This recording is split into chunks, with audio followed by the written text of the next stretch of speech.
back to the Citizen Channel, another episode of I Didn't Know That, where we have a look at the hard copy memory of the game, of course, the programme. Yes, better than half and half scarves. If you want a memento of a game you've been to, or you take your kids for the first time, no, forget, buy them a City scarf and buy them a programme. That'll be a memento of who they went against and they can keep it. Yes, literally. City versus Sparta Prague, of course, on the 23rd of October 2024. So we're going to check out any facts and oddities in the programme itself, which are pretty good this season. City's programme's improved vastly. Of course, we've got a new producer, haven't we? Ignition Sports now do it rather than Reach Sports. So they produce a match magazine. They do some others as well. I think they do Villas as well, some other clubs as well. Subs are available for half a season, £65 in the UK and Ireland, and for the full season, £130. This actually includes Champions League as well, so that's even better value for money, of course. In the half season one, that doesn't include Champions League, and these don't include the cups either, so Carabao or FA Cup, so you'd have to buy them independently. Can you go on the site and buy them as well? And there's an overseas bundle as well that gets dispatched in two batches, one near Christmas and one in May. June, assuming the season finishes, it might be late May, early June. I think it's late May this season. It's at Champions League. It's £195 for the overseas bundle. So if you want to get it, yeah, I wouldn't put you off this season. It's not bad at all. Right, we'll have a look inside it, please. If you are new to the channel, please push that subscribe button, push the bell notifications, everything City past, present, as long as I can keep going. And this is just like an information vlog. I do lots of different. It's like a magazine in vlogs. It's like I say, like the old defunct Citizen magazine. I tried to get out in the late 80s, but yeah, this is one way of doing it, I suppose, in vlog format. So join me anyway. So have a look at this, and you'll also see, if you look through the channel, some stuff on film and TV as well, which is another passion of mine. So that's an interest. Have a look. Or somebody might be interested, give them a kick in my direction. I'll be very, very grateful.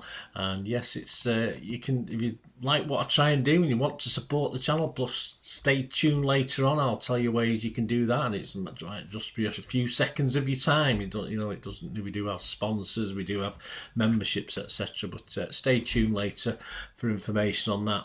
Right, back to the bigger, of course, in size Champions League programme. £5, but it's just bigger writing. So content isn't any bigger. Just get bigger writing in a bigger programme. Yes, it's a bit of a. If you've not watched my vlogs, it's a bit of a bane to me. I don't like it. I'd rather just have a normal size. Just keep it at £4. But you've got to watch the old money, haven't we? One way or another.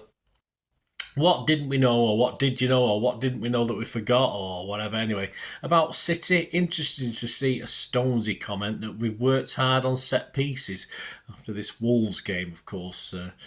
It only took 18 corners to score from one, so we must have worked pretty hard on it, mustn't we? The work certainly paid off eventually. Hugo Vianney, who is Cheeky's replacement, he's going to shadow the director of football, Cheeky, before taking up his role in the summer of 2025. So we'll get a feel for things, hopefully, and yeah, even better than Cheeky, let's hope so. Anyway, Gary James's One Moment Is Time for me is probably one of my horrible histories of us doing those. I don't do so many at the moment. I have lots of other things I'm doing, but it's a horrible history moment. Our first leg, of course, back in 1968 European Cup against Fenerbahce, where we were going to terrify Europe, weren't we? But we had to wait another season in a lesser European Cup, but never mind. 1968, that lot up the road, of course, were the reigning champions. They'd won the European Cup the season before. We, of course, won the league that year. So we were both actually in the European Cup, and that was the first time in the competition's history that had happened. It had two teams from, well, I would say from Manchester, then one's just outside, but it's classed as Manchester anyway. It's fairly close. So that was the first time it ever happened. Although we didn't stay in it very long, of course. The game took place on the 18th of September 1968 on Main Road. I was there in the Platt Lane with my dad. City was struggling just a little bit for form, a bit of a fallout from the season before, and more importantly, an injured Tony Buck. We had a bit of a horrible trip to the US, and the players were sort of knackered, and Tony Buck had a bad injury. He was a big miss. But we still had a strong team out that night. The starting 11 was Mulhern, Kennedy, Pardo, Doyle, Heslop, Oakes, Somerville, Bell, Lee, Young and Coleman. So, basically the backbone of the side that had won the league anyway. So it's pretty strong, despite Tony Buck's absence. But as is the norm, even now, it was to say, as it was almost 60 years ago, the Fenerbahce keeper was the man of the match. He had a cracking game as we were held 0-0, unfortunately, at Main Road. There's a great image there that Gary shared of him saving a Doyle effort just on the line, with Franny trying to chase it in. And it was that good, the keeper was actually chaired off the pitch at the end by his teammates and Fenerbahce officials, of course. So just show what sort of game he had. And of course, we didn't get any joy this time in Istanbul, as we lost the second leg despite taking the lead in that one as well. So a bit of a horrible history, that one. Manchester is Blue looks at addresses with a connection to City. This one's got Billy Meredith's house at 45 Burton Road. I didn't live too far from Burton Road. I used to Withington lad, so it wasn't that far away. I might have to go and have a look now. I don't think I ever visited it. I don't assume there's no blue plaque because he didn't go there till very late in his life. The City and United legend, of course, never seemed to be without a toothpick. That was his sort of trademark, a toothpick hanging out of his mouth. Not when he was playing, I don't think, although probably wouldn't have put that past him.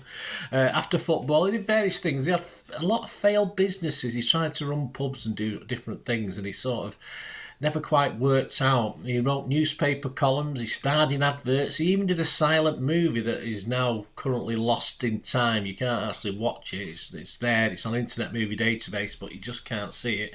It was called The Ball of Fortune. He played himself in it, and of course this was partly shot, or mainly shot, at Ellen Road, Leeds' ground. So yeah, there's no footage of that film now, but he did move to Burton Road in his 70s, and despite the failed businesses and being a little bit short on money, he sort of missed a trick though, because he remember the Peter Barnes ball on a string thing in the 70s. Well, Meredith had made one up for his young neighbour. He put a boot and a ball on about a 2-foot piece of string.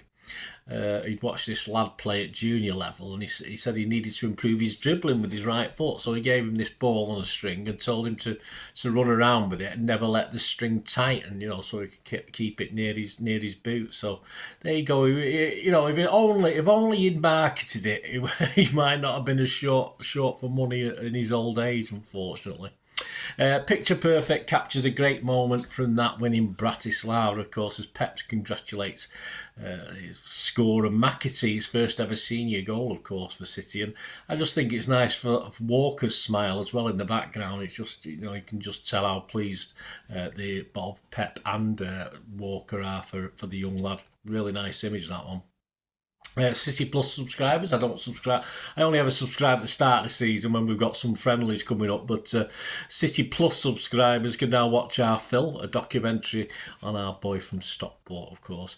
Ilkay is the latest guest on the actual City podcast itself. Always worth a little listen. This nothing too untoward ever on the City official podcast, but he did comment in this and in the programme that if Arsenal had kept 11 men on the pitch in that game, of course, where we scored very, very late, we may have beat them. Yeah, but we'll never know, will we? Not in this alternate universe. Anyway, it might be somewhere else. They might have played the game out, but we'll never know. Alistair Mann asked the question, who will ever forget Alan? No, definitely not. And fans who were there definitely won't forget, that's for sure. It was December 2010. The snow was on the ground, City were playing in Europe, and Red Bull Salzburg were in town, and they brought on an attacking Brazilian midfielder who was simply called Alan. Yeah, he was. And the fans loved it. We loved it. Had a bit of fun on the night. The fans immediately adopted him. We cheered everything he did. He didn't score, fortunately. Every touch. And then we obviously chanted his name, Alan, Alan, Alan, Alan. Oh, a bit like Alan, I suppose, now. Needless to say, he was bemused by it all. Didn't quite understand the City fan humour. Alistair points out in his article that he's still playing, this guy. He's 35 now, as I'm recording this. He's still playing. And he's even now, even though he's Brazilian, and he could have played for Brazil, of course, he didn't. So he's actually qualified to play for China as well. So he obviously got China heritage. And he actually came on as sub in a World Cup qualifier quite recently for China. So obviously Brazil did not appreciate the talent that us City fans saw that night at the Etihad, of course. But what Brazil's loss is China's gain, I suppose. What about Sparta? Anything interesting on there? Well, yeah, they finished second to Barcelona in their group, just to miss out on a Champions League final in 91-92. That's when they had a silly idea of putting the last 8 teams into 2 little groups, and the winners of the groups actually went on to the final. So they actually finished second to Barca, so they missed out on that. So you sort of got to the semi-finals, really. They lost narrowly at 3-2 at the Camp Nou in this table, in the group game. And then they actually beat them in Prague. We'll talk about that again in a minute. 1-0 in Prague. They beat Barcelona. Of course, a Barca team that contained Pep and Cheeky at the time. Their manager, Lars Friis, has suffered a cruciate ligament injury that ended his playing career at just 23. He was part of the coaching team at Midgetland. Yes, that's what I call them anyway. When City played them in 2008-09. Top 5 greatest Sparta players of all time. Vaclav Masek, all-time appearance record holder with 677 appearances and massive 406 goals.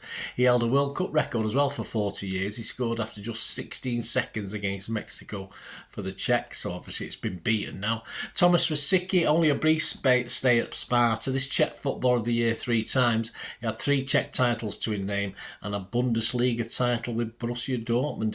Jaromir Blazek, a keeper who had 4 spells at Sparta, winning 6 league titles, and at 42 years 4 months was the oldest ever player to appear in the Czech First Division. Patrick Berger came through the ranks at Sparta, winning a title and a member of the Czech 96 team that finished runners-up to Germany in the Euros. Yeah, I think he did bits at Liverpool, I believe, as well. Pavel Nedved, the only Czech to win the Ballon d'Or, 3 titles with Sparta and major honours with Lazio and Juventus.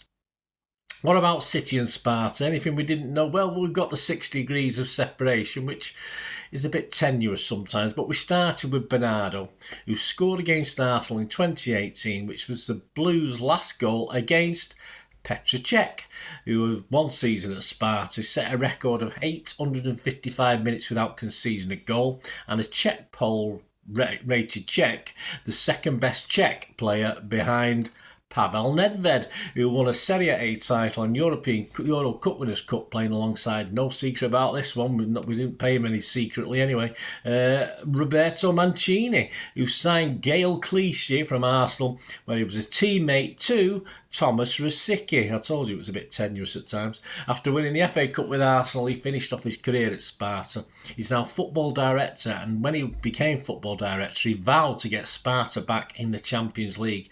And that promise was kept by Lucas Haraslin, who tucked away a penalty against Malmo to make it 3-0 on aggregate and fulfil Rosicky's promise of nights like this for Sparta, where, they'll play against City and Bernardo. That closes the loop. There you go, 6 degrees of separation.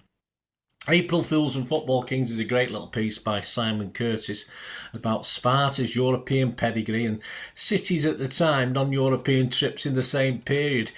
For instance, when City were helping out that lot from Trafford by beating title rival Leeds 4-0 at Main Road in April 1992, Sparta were inflicting that April Fool's Day defeat on Barcelona, the 1-0 defeat we talked about earlier, where Cheeky and Pep were in their ranks.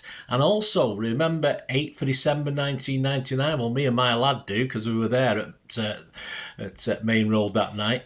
Sparta were playing Barca again, but this time they got hammered 5-0. As for City, well, it was even worse for us on the same night, because we were being beaten by Mansfield in the Auto Windscreens Cup. Yep, I said me and my lad really enjoyed that one. If you knew then what we know now and what level us and Sparta would eventually meet, almost 26 years later, you said, behave yourselves. Load of stupid.